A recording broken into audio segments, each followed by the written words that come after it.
बिस्मिल्लाहिर्रहमानिर्रहीम। सूरह अहज़ाब आयत नंबर 56 में अल्लाह पाक फरमाता है, अल्लाह और इसके फरिश्ते पैगंबर सल्लल्लाहु अलैहि वसल्लम पर दरूद भेजते हैं।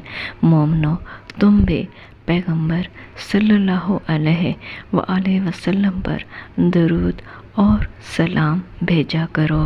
दोस्तों, इस आयत में अल्लाह ताला ने आप सल्लल्लाहु अलैहि वसल्लम का मर्तबा बयान किया है और फरमाया है कि मैं आप सल्लल्लाहु अलैहि वसल्लम पर अपनी रहमत भेजता हूँ और फरिश्ते भी आप सल्लल्लाहु अलैहि वसल्लम की तारीफ़ करते हैं।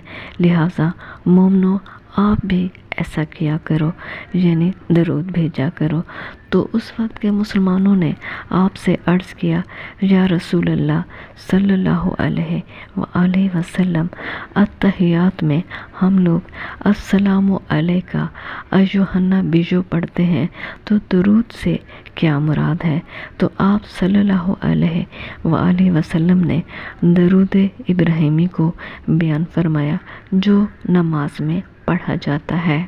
जो लोग अस्सलातु वस्सलामु अलैका या रसूल अल्लाह पढ़ते हैं, वो भी दुरुस्त नहीं है, क्योंकि वो इस फासिद अकीदे से पढ़ते हैं कि आप सल्लल्लाहु अलैहि वसल्लम सुन रहे हैं।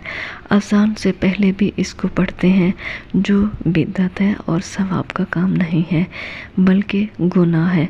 हदीस में इसकी कोई भी दलील मौजूद नहीं है और ये बिदअत है।